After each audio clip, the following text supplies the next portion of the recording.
नमस्कार, आपका हमारे न्यूज चैनल UK24 न्यूज में स्वागत है। 31 को नैनीताल आ रहे हैं तो ये खबर आपके लिए जरूरी, वरना उठानी पड़ सकती है परेशानी। 31 के जश्न और नए साल के स्वागत के लिए पर्यटक नैनीताल पहुंचने लगे हैं। 31 के मौके पर नैनीताल में भारी संख्या में पर्यटकों की आने की उम्मीद है, जिसको देखते हुए पुलिस प्रशासन ने सभी तैयारियां पूरी कर ली हैं। पुलिस प्रशासन ने ट्रैफिक प्लान को तैयार किया है, तो वहीं जगह जगह पार्किंग की भी व्यवस्था की है। 31 के मौके पर नैनीताल में पर्यटक वाहनों के दबाव के कारण जाम की समस्या से निपटने के लिए सभी पर्यटकों के वाहनों को नैनीताल शहर में प्रवेश नहीं दिया जाएगा। एसएसपी प्रहलाद नारायण मीणा ने बताया कि 31 पर नैनीताल में भारी संख्या में वाहनों का दबाव रहेगा। ऐसे में बाहर से आने वाले पर्यटकों को वाहन के साथ तभी नैनीताल में प्रवेश मिल पाएगा जिनके बुक किए गए होटल में पार्किंग की व्यवस्था होगी। बिना पार्किंग वाले होटलों को बुक करने वाले पर्यटकों के वाहन को रोसी बाईपास पर रोका जाएगा, जहां पर्यटकों को शटल सेवा से नैनीताल शहर को भेजा जाएगा। इसके अलावा बाहर से आने वाले बाइकर्स को भी नैनीताल में प्रवेश नहीं दिया जाएगा। जो भी बाइकर्स आएंगे उनको भी रूसी बाईपास पर रोककर शटल सेवा से आगे भेजा जाएगा।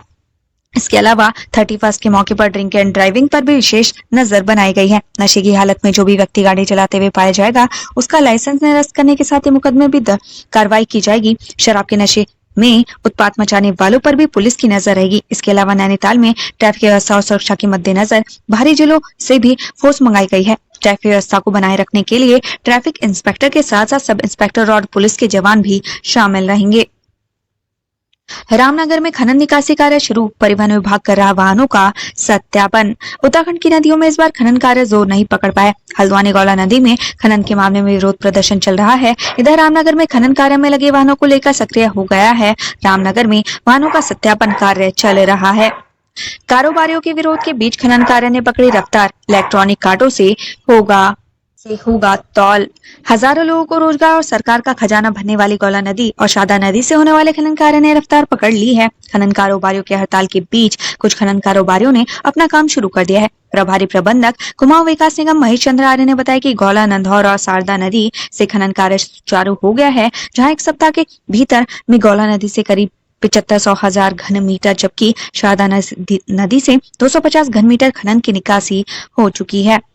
देहरादून जिले में सरकार जनता के द्वार कार्यक्रम में नहीं पहुंचे अफसर, लोगों ने नाराजगी पत्र सौंपा। देश के कई राज्यों में सरकार जनता के द्वार कार्यक्रम चल रहा है। इसमें जनता की समस्याओं को सुनने के साथ ही उन्हें सरकारी योजनाओं का लाभ कैसे लेना है ये बताया जाता है, लेकिन देहरादून जिले के विकास नगर इलाके में अफसर इस उपयोगी कार्यक्रम को हल्के में ले रहे हैं। देहरादून की पानुआ ग्राम पंचायत में आयोजित सरकार जनता के द्वार कार्यक्रम में कई विभाग पहुंचे ही नहीं तो कई विभागों के अफसर गायब रहे। ऐसे में जनता ने नाराजगी पत्र सेक्टर प्रभारी को सौंपा। हाउस टैक्स जमा करवाने में दून नगर निगम को सर्दी में छूटे पसीने, बड़े बकायेदारों को भेजेगा अंतिम नोटिस। देहरादून नगर निगम को हाउस टैक्स जमा करवाने में पसीने छूट रहे हैं। नगर निगम अभी 60 करोड़ के सापेक्ष सिर्फ 36 करोड़ का हाउस टैक्स जमा करवा पाया है। 40 बड़े बकायेदारों को अब अंतिम नोटिस जारी किया जा रहा है। युवती को डूबते देख बाबा ने गंगा में लगा दी छलांग, तेज धारा में तैरकर बचा ली जान। ऋषिकेश में एक बाबा ने साहस का परिचय देते हुए गंगा में डूब रही युवती को बचा लिया। गंगा की तेज धारा से युवती को बचाकर बाबा बाहर लाए तो वो ठंड से कांप रही थी। बाबा ने उसको कॉफी पिलाकर ठंड भगाई। युवती के परिजनों को बुलाकर पुलिस ने उसे अस्पताल में भर्ती करवाया। युवती की हालत खतरे से बाहर है। जखोली रामाश्रम इंटर कॉलेज की टीम ने जीता बालिका क्रिकेट टूर्नामेंट अब श्रीनगर में खेलेंगी।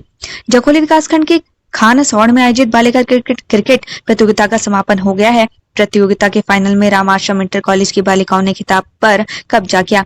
Omkaranand Montessori Himalayan inter college उप विजेता रही। तृतीय स्थान पर राइंका गोरती की बालिकाओं ने जीत दर्ज की। सशक्त भू कानून की मांग को लेकर कांग्रेस ने राज्यपाल को भेजा ज्ञापन, नौकरी में 70% आरक्षण की मांग। 24 दिसंबर को देहरादून में मूल निवास और भू कानून को लेकर विशाल स्वाभिमान रैली निकाली गई थी। इस रैली ने राजनीतिक पार्टियों को भी मुद्दा दे दिया है। कांग्रेस ने हल्द्वानी में भू कानून बनाने की मांग को लेकर राज्यपाल को ज्ञापन भेजा। इस दौरान हल्द्वानी के कांग्रेस विधायक सुमित हृदयेश ने स्थानीय युवाओं को नौकरी में 70% आरक्षण देने की मांग की है। कोहरे को लेकर उत्तराखंड के इन 2 जिलों के लिए चेतावनी, सावधानी बरतने की सलाह। कोहरे के कारण गुरुवार को दिल्ली से उड़ने वाली 130 फ्लाइट प्रभावित हुई थी। कोहरे का असर उत्तराखंड में भी दिखाई दे रहा है। यहाँ भी हर तरह का यातायात कोहरे के कारण प्रभावित है। कोहरे के साथ पड़ रही ठंड ने मुसीबत बढ़ाई है। मौसम विभाग ने कोहरे से विजिबिलिटी कम होने के कारण वाहन चलाने में सावधानी बरतने की अपील की है। शुष्क रहेगा मौसम। मौसम विभाग की माने तो हरिद्वार और उधमसिंह नगर को छोड़ दे तो बाकी राज्य भर में मौसम शुष्क रहेगा, लोगों को अच्छी धूप देखने को मिलेगी। गुरुवार को तापमान में के लिहाज से देखें तो देहरादून में 23.4 डिग्री सेल्सियस अधिकतम, वहीं 7.8 न्यूनतम रहेगा। पंतनगर में 21 डिग्री सेल्सियस अधिकतम और 6.6 डिग्री सेल्सियस न्यूनतम तापमान रहा। मुक्तेश्वर में 13.1 अधिकतम जबकि 4.6 न्यूनतम तापमान रहा। नई टिहरी में 15.4 अधिकतम और 4.3 न्यूनतम तापमान रिकॉर्ड किया गया। लक्सर में विवाहिता पर एसिड अटैक, पति देवर के खिलाफ मुकदमा दर्ज, जानिए क्या है मामला। कोर्ट में चल रहे मामले को वापस लेने से इनकार करने पर पति ने पत्नी के ऊपर तेजाब डाल दिया, जिससे वह बुरी तरीके से झुलस गई, जिसके बाद पुलिस ने आरोपी पति व देवर के खिलाफ मुकदमा दर्ज कर लिया है। उत्तराखंड में 16 व्यापारिक प्रतिष्ठानों पर राज्य कर विभाग का छापा, 12 करोड़ की जीएसटी चोरी पकड़ी। उत्तराखंड में राज्य कर विभाग एक तरफ जहां करदाताओं को समय पर रिटर्न भरने के लिए जागरूक कर रहा है, तो वहीं जीएसटी चोरी करने वालों के खिलाफ भी ताबड़तोड़ कार्रवाई की जा रही है। प्रदेश के 16 व्यापारिक प्रतिष्ठानों पर छापेमारी की गई। राज्य कर विभाग की टीम ने 12 करोड़ की जीएसटी चोरी पकड़ी है। कुछ प्रतिष्ठानों ने मौके पर ही 1 करोड़ से ज्यादा जीएसटी भरा है। उत्तराखंड में पहली बार women's wushu league north zone के 8 राज्यों ने लिया हिस्सा।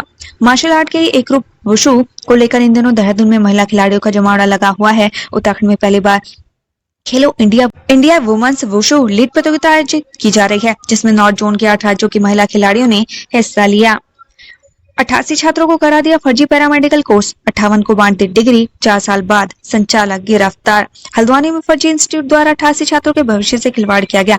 इंस्टीट्यूट संचालक ने पहले तो 2019 से 2021 तक 88 छात्रों को फर्जी पैरामेडिकल डिप्लोमा करवाया और 58 छात्रों को फर्जी डिग्रियां भी बांट दी। छात्र की तहरीर पर अब पुलिस ने संचालक को गिरफ्तार कर लिया है। पौड़ी दौरे पर गढ़वाल सांसद तीरथ सिंह रावत कलजी खाल में 65 करोड़ की योजनाओं का किया शिलान्यास।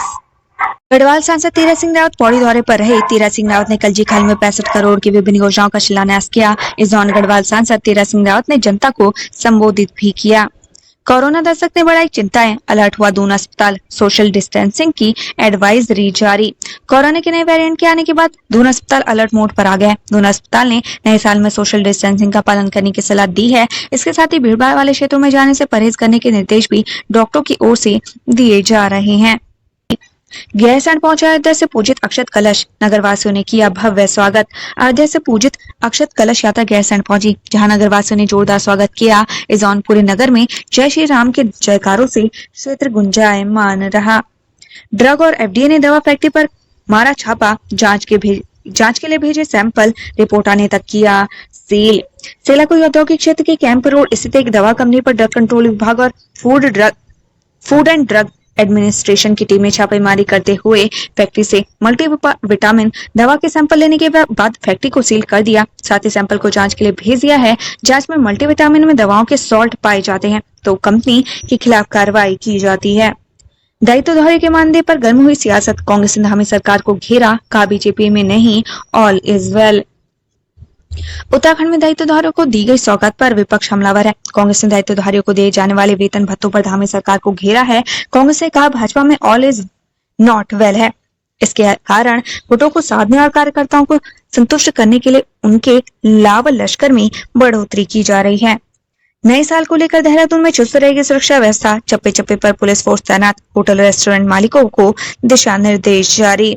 नए साल को लेकर देहरादून पुलिस तैयारियों में जुटी हुई है। इसी कड़ी में देहरादून एसएसपी अजय सिंह ने सभी होटल रेस्टोरेंट और बार मालिकों के साथ बैठक की। बैठक के दौरान एसएसपी ने सुरक्षा के संबंधित दिशा निर्देशों की जानकारी दी। बैठक के दौरान एसएसपी ने सभी होटलों, रेस्टोरेंट और बार मालिकों को पार्किंग, सीसीटीवी कैमरे, प्रतिष्ठान में होने वाले कार्यक्रम की जानकारी और आयोजन के अनुसार अपनी प्राइवेट सिक्योरिटी का प्रबंध करने के लिए कहा। साथ ही एसएसपी ने साफ तौर पर सभी थाना प्रभारी और चौकी प्रभारियों को दंगों के खिलाफ कार्रवाई करने के निर्देश दिए। हरिद्वार ज्ञान गोदड़ी मामले में हाईकोर्ट में सुनवाई, नगर निगम और सरकार को करना होगा स्थिति स्पष्ट। हरिद्वार में सिखों के पवित्र धार्मिक स्थल ज्ञान गोदड़ी गुरुद्वारा विवाद अभी भी नहीं सुलझ पाया है।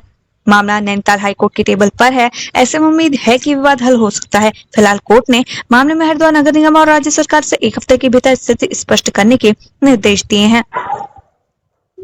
कालाढूंगी और बाजपुर के बीच पेड़ों का अवैध कटान मामला, हाईकोर्ट ने सरकार को दिए दोषियों पर कार्रवाई के निर्देश।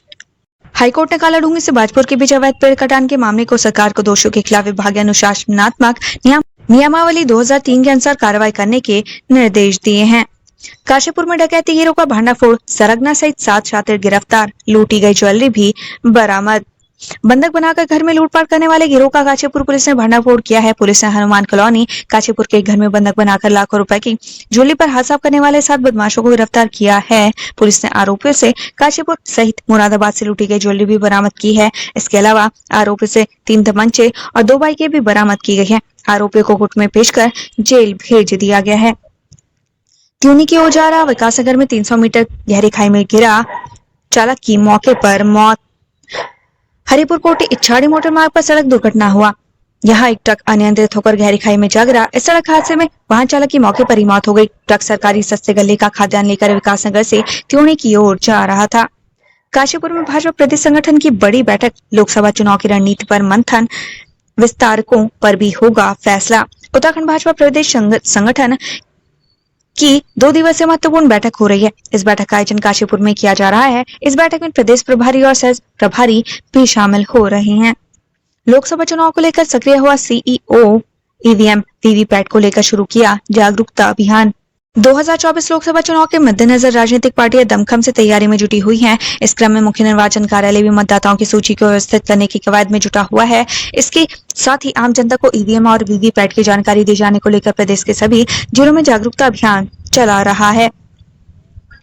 आयांश को देख हर किसी का कांपा कलेजा, गुलदार से बेटे को बचाने के लिए कूदी थी मां, डॉक्टर भी सहमी।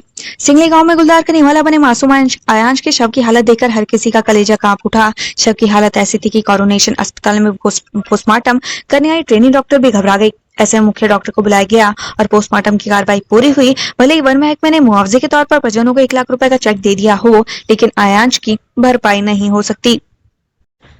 गौरव की बीती 26 दिसंबर की रात को राजपुर थाना क्षेत्र के अभिमन्यु क्रिकेट अकादमी से थोड़ी दूर पर स्थित सिंगली गांव में गुलदार ने मासूम आयांश को निवाला बनाया था। घटनाक्रम के मुताबिक सिंगली गांव के अरुण सिंह के घर पर सभी लोगों ने करीब 10:30 बजे खाना खाया। इसके बाद सभी कमरे में सोने चले गए। इस बीच 3 वर्षीय आयांश भी अपनी मां के साथ सोने के लिए दूसरे कमरे में जाने लगा। जैसे ही दोनों खुले बरामदे में पहुंचे तो आयांश बाहर की ओर देखने लगा। वैसे ही गुलदार ने आयांश पर झपट्टा मार कर दबोच लिया। आयांश को जबड़े में दबोचकर सामने वाले पुश्ते से कूदकर खाई में झाड़ियों के बीच चला गया, जिसे देख आयांश की मां के होश फाख्ता हो गए। घबराई आयांश की मां ने चिल्लाते हुए 6 फीट के पुश्ते से कूदकर गुलदार के पीछे भागी, लेकिन अंधेरा होने के कारण से गुलदार पलक झपकते ही आंखों से ओझल हो गया। इसके बाद परिजनों ने शोर मचाकर आसपास के लोगों को बुलाया। साथ ही मामले की सूचना पुलिस को दी। उन्हें उम्मीद थी कि गुलदार उनके मासूम पोते को छोड़कर भाग जाएगा और पोता जिंदा मिल जाएगा, लेकिन सुबह उसका शव घर से करीब 100 मीटर की दूरी पर झाड़ियों से बरामद हुआ तो सारी उम्मीदें टूट गई। उनका इकलौता पोता आयांश भी छिन गया। गुलदार ने मासूम को नोचकर बुरी तरीके से शत विक्षत कर दिया था।